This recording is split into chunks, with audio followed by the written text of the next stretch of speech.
Welcome to the CSJ Center for Reconciliation and Justice and to its annual symposium, this year entitled Faces of Justice, Transforming Thought, Transforming Action.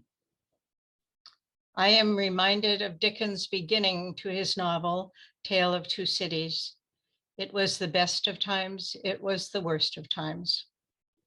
I don't need to give anybody a list of the worst of times for the present, but it might be good if we reminded ourselves once in a while of the best of times that we are in, especially with the rise of grassroots and individual and group generosity and creativity in addressing current needs. It's too bad we need to wait for the worst of times to make us work toward better ones. The symposium, the nature of the symposium has changed over the last few years in much the same way that society is changing. There is an evolution from past years' emphasis on listening to needs, educating, raising consciousness. But the last few years, we have seen more submitters, presenters move from talking about awareness to how to implement transformative action.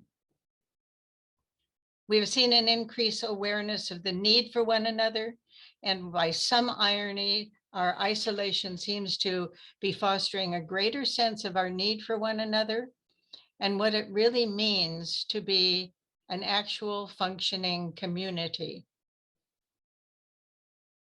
You're about to start 3 days of symposium with lots of varied selections, panels, workshops, performances, presentations. It's a smorgasbord. You should indulge yourself however and whenever you want or can. We hope to see you at many of the sessions. It's a week of rich offerings for you to choose from. In The Lord of the Rings, at one of his darkest hours, Frodo tells Gandalf, "I wish it need not have happened in my time." Gandalf reminded him, "So do I, and so do all who live to see such times. But that is not for them to decide. All we have to decide is what to do with the time that is given to us." So welcome again as we begin together to explore a few things we can do with the time we are in and with the time that is given to us. Our opening event, not unlike the Olympics, is a celebration of the arts. Here, the arts are seen as social transformation. It is a virtual tour of the current exhibit at the Laband Art Gallery, June Edmonds, full spectrum, followed by 3 pre-recorded performances by the LMU Choir. I want to thank Karen Rapp, director and curator of the Laband Art Gallery, and Ted Harper, chair of the music department and director of choral activities, who will both be saying a few words this evening. But before I turn the evening over to them, let me quote one more piece of art. Most of us have heard the first part of Dickens' quote that I gave at the beginning, but we don't often hear the whole of it. So here it is. It was the best of times. It was the worst of times. It was the age of wisdom. It was the age of foolishness. It was the epoch of belief. It was the epoch of incredulity. It was the season of light. It was the season of darkness. It was the spring of hope. It was the winter of despair. I hope for each of you that this week is about wisdom, belief, light, and hope. So I give you the CSJ Symposium, Faces of Justice, Transforming Thought, Transforming Action.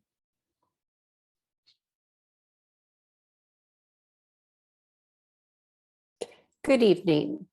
Thank you, Sister Judith, for that introduction and for the opportunity to welcome everyone to the opening event of the CSJ Symposium 2022. Tonight, I'm excited to share this exhibition that features the artist June Edmonds, who throughout her 40-year career has promoted truth, beauty, and justice in her artwork. In this recorded gallery walkthrough, June is in conversation with LMU student and Laband's education assistant, José Miguel Camacho. You will see highlights of the show, such as June's earliest and never before exhibited works that offer glimpses of her life when she was an undergraduate in the early 1980s. And you'll learn more about the stunning paintings behind me that boldly communicate reimagined American flags as symbols of dignity, unity, and acceptance. I hope you enjoy your visit to the Laband.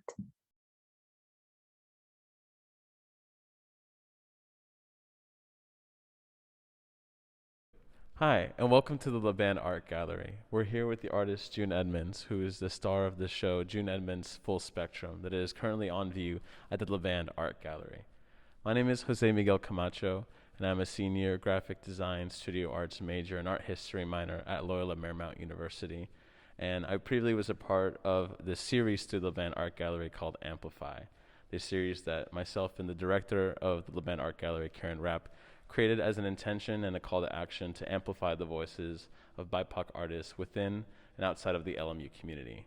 And we're here to have this conversation in person with June Edmonds to walk through her show and talk about the importance of this amazing series of work spanning across 40 years with about 40 pieces of work. So if you'd like to introduce yourself, June. Hi, I'm June Edmonds, the artist of the Full Spectrum exhibition. Thank you for having me. Yeah, of course. We're so blessed and happy to have you here. And I think it's just important that we start with, your earliest works. It's really important for students who walk in here to know that, you are a student just like them and that the work you make today is something that they could make in their work. So I want to start by asking, how old were you whenever you made the earliest piece in the show? Yeah, so 19, 20 years old, basically. Yeah. Mm-hmm. Yeah, and you were a student just like us and, doing all these practice works. So at that time, why was it important for you to sort of be practicing art and be depicting the people that you depicted in your work? Well, I just wanted to depict the people that were around me. I hadn't seen a whole lot of that, and I'll explain that a little bit later. Perfect. Yeah, I think that's a great segue for us to move into this first piece titled Contrast. Okay, sounds good. Awesome. A lot of your work can be described as, depicting scenes of Black domesticity, Black leisure, but most importantly, just Black portraiture. I want to talk about why was it important for you to depict specifically these people in this work at that point in your life? Well, I was really excited to do so. I had been exposed to art from an early age. My mother really loved art. She was an educator, but I think in another life she would have been an artist.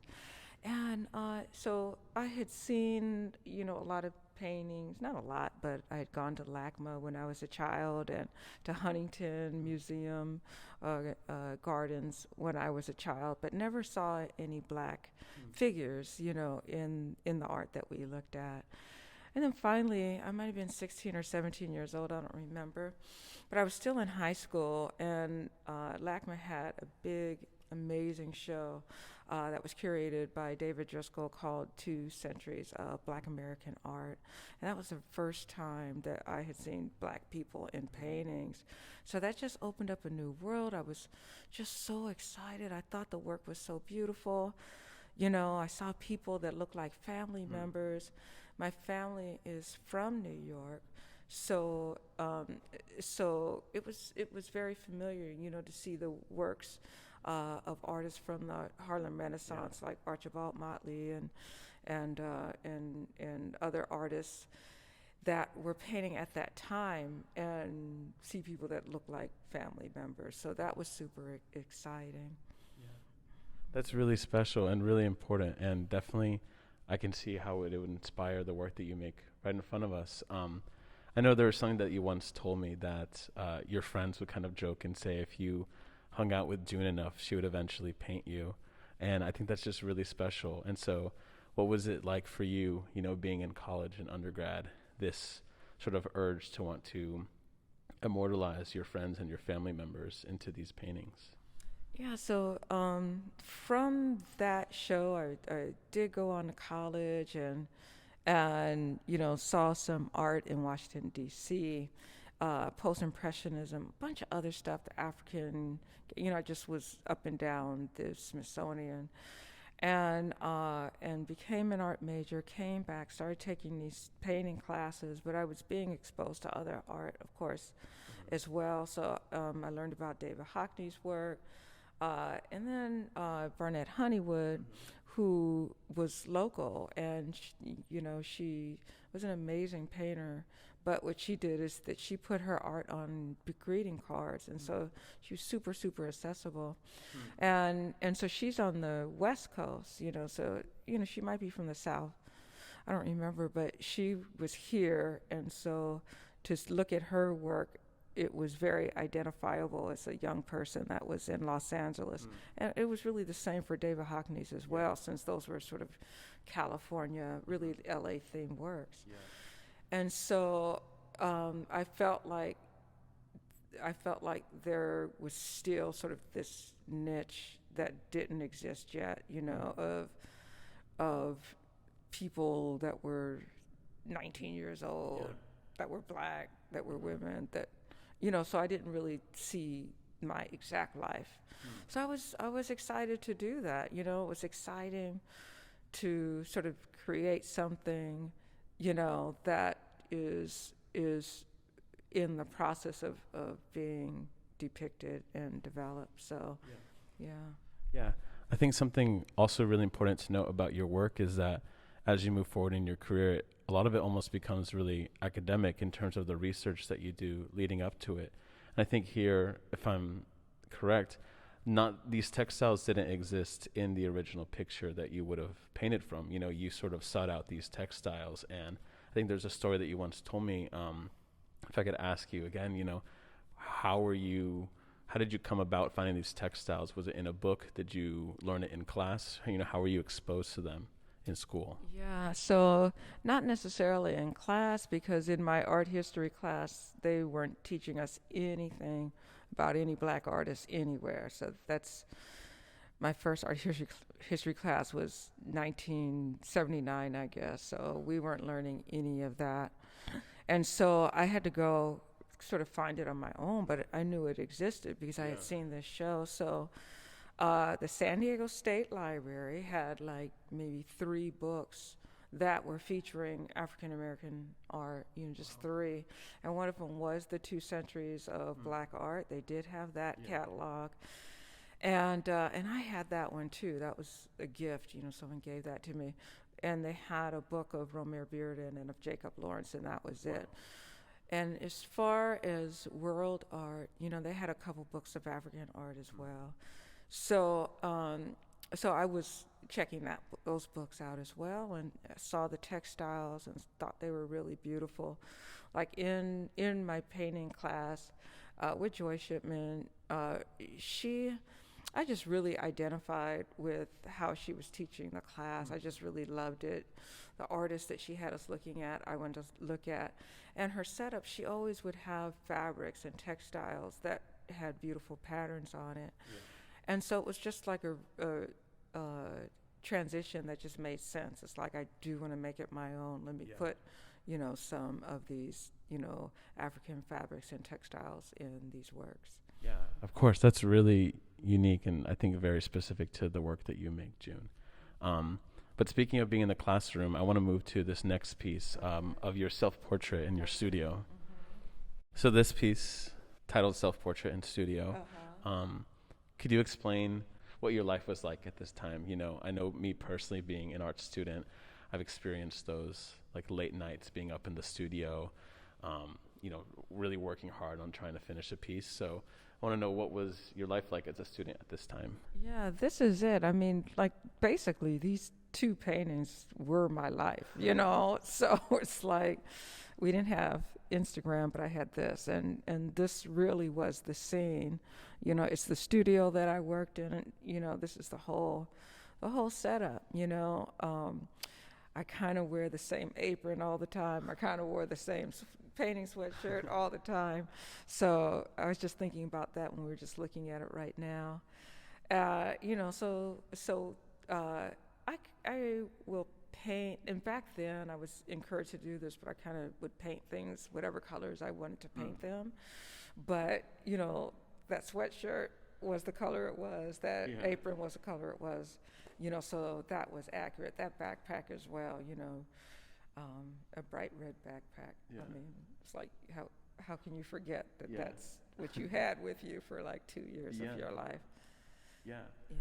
I just have to say I really love this piece just because I think it's probably the most relatable to someone like me, a student. But something that I really, really like in this piece, and that you explore a lot later on in your other works that you did during your undergrad, is the way that you represent other images and other paintings within your piece, particularly these images of your parents. Can you talk about why it was important for you to have that, you know, dynamic sense of a painting within a painting? Yeah, you know, I probably saw it somewhere. I'm sure I saw somebody do it, you know, but it just was something that sort of came naturally to me, that I can sort of use the walls to sort of bring in art that I think is very important, or bring in art that maybe people didn't talk about, or we weren't learning, you know, about,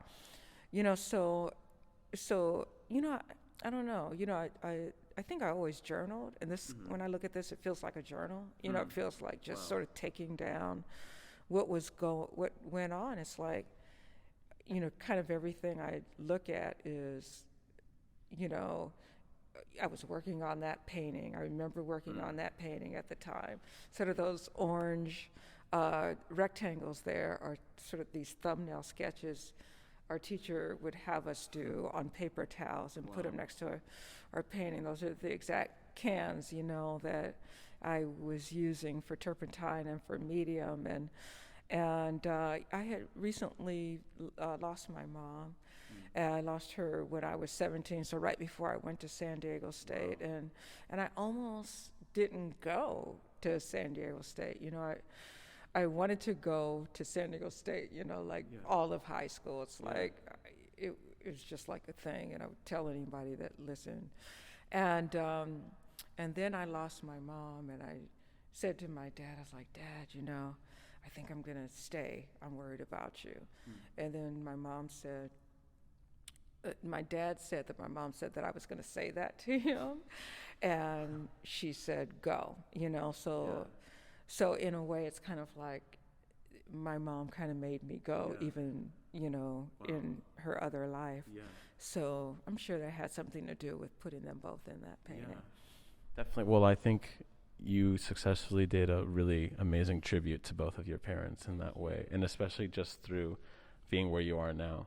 Let's move a little bit further down in years to some of the work that leads to the work that you make today. Okay, sounds good. Yeah.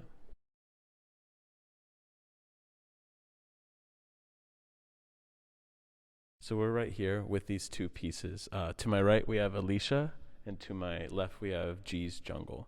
Could you tell me a little bit more about this piece in particular, and about who is in this painting? The title of that is Alicia, and that's a friend that was here for a while. She's from New Orleans, so she's back there now. And, you know, she's just a friend that I liked a lot, and she posed for me. And I had started doing the black and white abstracts, the black abstracts that are around the corner. And I just always wanted to just sort of loosen up, you know, the paint and be more expressive with it. And that was something I sort of continued to work on when I was working with the more figurative works of art. So that's what you see with some of the brushwork, And the fabric is just fabric that fabric I still have that just sort of hangs in my closet, just, so I had her sort of wrap that around her. What I know you talked about it a little bit about sort of loosening up with your paint and your brushstrokes, but I think also in the content, in your previous pieces, we see these figures in these settings, in these landscapes. What did it mean for you to sort of erase that and sort of boil it down to this figure being surrounded by this, radius of color and that energy, contrary to putting them in a landscape or a scene? That's a good question. I think I wanted to have sort of a limited palette and a limited space, and that would sort of free me up to kind of do more within the spaces. So I think that's what I had in mind. Something else about this piece that I think a lot of people notice whenever they look at it is this little burst of red that goes into the green. And if I'm correct, I feel like there was a story that you had said about a professor that mentioned to you something about leaving little surprises in paintings that you make. Can you talk more about that and sort of something that inspires you to just do something kind of out of the ordinary or non-binary to what the structure of the painting is intended to be? Yeah, so I would say even when I was in undergrad, and here this painting is, like 20 years later, but I remember just things that my instructor or instructors would say to me, and just sort of loosening up, and like just because you've got a space that is to be some local color, it doesn't have to be all of that. I had another teacher, Pat Colley. He was the one that would say, to put some surprises in there. Both teachers would always talk about like color being light, and what that means. I found myself saying that to students just yesterday. But color being light, you can kind of do anything, anywhere, Speaking of color and light and moving into, the pieces later on in your career, this piece right behind you is a little bit different chronologically from this one, but let's talk about this piece and sort of what inspired you to move more towards this abstract form of work. Well, I would say really maybe around this time that I did this. This is 1999. I feel like I did my first color abstract around that time, maybe 2000, maybe 2001. And I was just doing sort of these individual circles that were monochromatic or analogous color. I was just doing, a bunch of small pieces. I was working on figuration as well, but I was doing sort of this other small series. And then a few years later, I wanted to complicate them a little bit and incorporate sort of more than one circle and have them overlap and do something, within the overlap. That just kind of came kind of spontaneously. So that's what I was doing, and so the paintings got larger, and so for this particular one, it's called G's Jungle, named after, of course, the G's Band quilts. And there was one in particular, I had stamps, not really the book, I had the stamps, that, was my favorite. And it had these colors, and it had these colors basically, and it's just a tiny bit of the structure. So I think this one is a little bit different than some of the other, because I do have a lot of straight lines in this, and that is some of what I felt like I was gleaning out of the quilts. Wow, that's really incredible that you sort of found this inspiration from something so small like a stamp or something like that, or even just looking through a book. But also something a little bit bigger than that is the story of G's Jungle, and talking about how, this piece is a portraiture or a portrait piece or a tribute as much as this piece is. So how did that story inspire you, and how did it feel for you to step away from maybe people that you were closer to, like your close friends and your family, and move towards sort of historical groups of people or stories that you wanted to tribute in your pieces? Yeah, so just sort of using the circle, I think it's universal that that the circle is kind of a spiritual kind of shape, you know? And so, you know, sort of opening up sort of this portraiture of ancestors and people that have come before, and, you know, just even spirits of individuals that are alive today. That's really important and really special, and I think also leads really perfectly into the next piece that we'll be looking at. So this piece is titled For Maria La Ciénaga. And can you tell me a little bit about that title, and similar to G's Jungle, how that relates into tributing or making a portrait of a specific story or a person? Yeah, you know, there's just so many stories in history that continue to get uncovered, and your response is, I didn't know that, you know, kind of thing. And that's just going to continue. Why? Because our history is always being buried. You know, we're going through that right now with critical race theory. They want to bury everything and not talk about history and not talk about real stories of Americans, all Americans that live in this country. And so the buried story here, you know, like it's For Maria, lost Ciénaga, sort of the lost story, is of the first inhabitant, of course, the first inhabitants of Los Angeles, or the Tongva. So I want to give credence to that and give honor to that.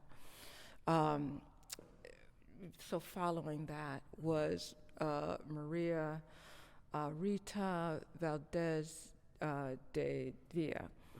I'm sure I'm forgetting a name. Quinteros. Yeah. So she's the granddaughter of one of the pobladores from Mexico that came up, who was full African, whose last name is Quinteros. And so she, through her marriage, got property and built a rancho in Beverly Hills. Wow. So she's sort of the first sort of American, but it was, you know, there's so many caveats because it was part of Mexico at the time as well. So the first inhabitant of Beverly Hills. Wow. So she had a huge rancho, and she was hugely successful. Lots of workers, you know, and so hugely successful. Also, La Ciénaga used to be a stream, so it was a really beautiful land, very fertile land, and very wanted land. So after about 12 years, the rancho kept getting attacked, right? And, you know, there's multiple stories on who was attacking. Yeah. The stories are sort of changing as we speak. Like if you even read up on it in the past 2 years, what they were saying 2 years ago about how she lost her land and what they're saying now are two different stories, which is really, really interesting. I think that's a good time for us to go to the flags then. I think that'll be a good conversation to have. These have sort of become quintessential to you and your career as well, the flag works that you've done.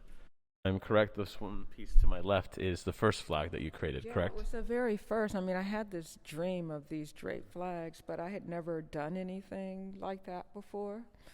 And I didn't know what to do. So I really thought about it for months and months and months. And while I was thinking, I said, well, you know, I can do a flag like this. This will be really interesting. Since at this point I'm sort of doing abstraction, you know, with this kind of paint handling, and around that time, you know, I got a grant with the COLA, you know, so I got the City of LA Artist Fellowship, and preparing for a show, and so I had decided I wanted to use a palette of red and blue and yellow, right? And you know, so I had made that decision even before I did this flag. I was like, okay, even the abstracts, and we're going to see one where I kind of first did that palette. But I was like, oh, I can do this with the flag as well, except just instead of red, white, and blue, use red, yellow, and blue. And I wanted to use skin tones, and that's why you see all these browns. And then when I think about, sort of a vernacular way to even refer to our skin tones, we do use the primary colors to refer and identify skin tones. Yeah. That is just incredible, just hearing the story of how this began as like a vision and a dream, and how you've brought it to life now, and how it's been able to tell stories and speak on behalf of and for and in tribute of people, and just stories and the experiences that people have. And I think this piece to my right is one that's really important to the story of today. You've talked about how this is a tribute to Breonna Taylor and her story, and I believe you made this piece in 2020. What was the context of that? When in 2020? Was it something that was an immediate response, or was it something that took you a little bit of time to decide that you wanted to make a piece for? Yeah, it was soon after, so I'm thinking of everybody, but I think like everybody else, Breonna's story kind of hit me in a very deep way, just sort of this, you can't think of anybody more innocent, nobody deserves to be killed by a police officer, just nobody deserves it at all, but her story was very moving. Yeah, I will say that from the perspective of working in the gallery and hearing people come in, a lot of people are just so drawn to these works visually, and just at a base level, just looking at them visually, and then they come in and they read the stories, and it draws them in even more. Why is it important, I guess, for you to have that visual universality of something that engages someone, and having the conversation start visually and then move more into the historical and the emotional and the conceptual ideas behind your pieces? I just think that's what the power of art is, that's the power that I love and hook into, it's like you can give some clues what the story might be, with handling and palette and whatever energy you put into it. But that's what you want to do. You want to pull people in. You want them to want to back up from it. You just want them to engage, with the work. Yeah, definitely. Well, thank you for this conversation. I think we'll end with your self-portraits. All right, June, so we're right here in front of this wall of your self-portraits. I thought that this would be a great way to end our interview, because it's just, it's you standing in front of these paintings and drawings of yourself that you've done over the years. What's it been like to see all of this work from, a span of 40 years of your career in one place? Well, it's amazing. I didn't know if this, I didn't predict that this would ever happen, so it's very amazing, to see it all together and to pull it out of storage and, see things that I hadn't seen in a long time and forgot about. So it's a huge privilege. It's amazing. Yeah. Yes. I know that in a lot of your work, you're so used to either making tributes or portraits to people in history, or to stories in history, and also of your relatives and your family and your friends. What does it mean to look at this wall of all these representations that you've made of yourself, and of sort of encapsulating your identity as a Black female artist? I'm aware, I'm aware that this is a drawing of a Black woman. I am aware that these are still Black people, even though it is myself, and I want it to look that way. Sometimes you could do a line drawing, and you don't know what the identity of the person is. So even with my line drawing, I want the identity to show, because of course we know that that does happen. It can happen, if the artist wants that to happen. Yeah. To sort of wrap up our conversation and on that wave of identity, I want to ask sort of a question moving forward as like a call to action or a piece of advice to the audience. What piece of advice would you give to someone who, say, comes into this gallery and is inspired by your work as a young Black artist, a young Black student at Loyola Marymount University or any other art school, someone studying art? What advice would you give to them about exploring their identity and their culture through the artwork that they make? Well, just kind of go where your heart leads you, whatever it is you're interested in, just go in that direction. That's what artists do. To keep working, no matter what kind of feedback you're getting or feedback you're not getting, just keep working, because when you keep working, you're getting better, Yeah. So. Well, thank you so much, June. Thank you for having this conversation with us. It's been an honor to talk to you. Thank you. It's been an honor to be here for sure. Yeah. And just as a reminder, the show Full Spectrum will be on view at the Laband Art Gallery through February of 2022. The art gallery is in the Burns Courtyard, right next to the TPK Gallery and the amphitheater. So we hope that everyone will come in and enjoy June's work in person. Thank you.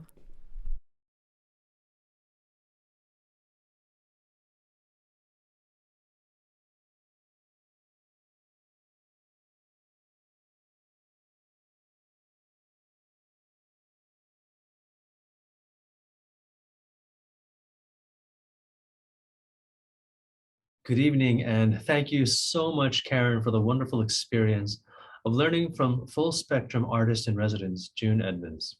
Hearing her speak was truly inspirational. As the director of choral activities at LMU, it is a tremendous honor for me and the LMU Choral Music Program to be a part of the opening event for the 2022 CSJ Center Symposium. We'll present 3 selections this evening. The first is entitled My Song, written by Latvian composer Eriks Eschenvalds for the 2014 World Choir Games in Riga, Latvia.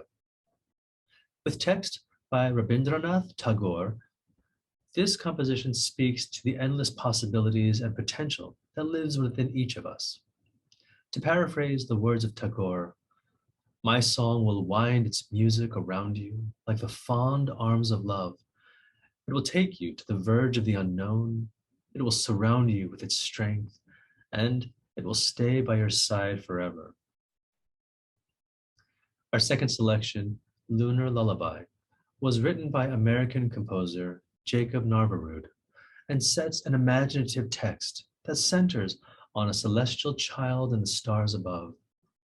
This work is characterized by its beautiful harmonies and soaring melody, and as an allegorical portrait, depicts a reclamation of love lost and something precious yet to come.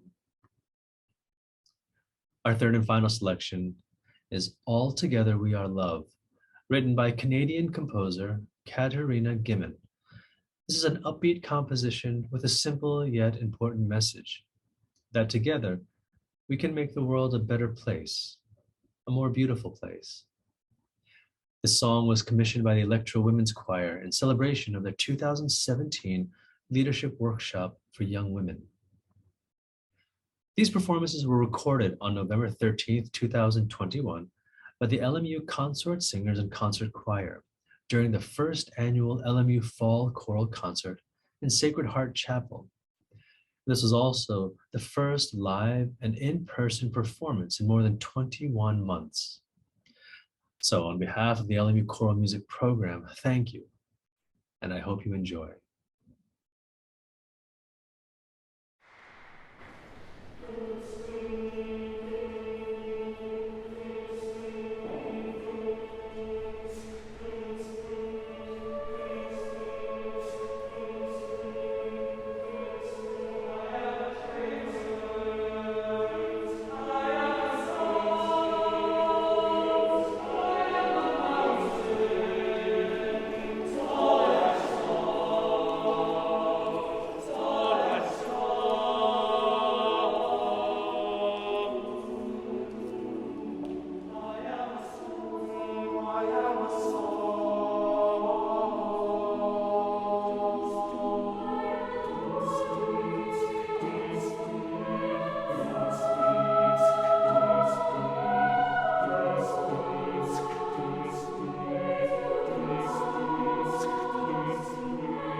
Holy, holy.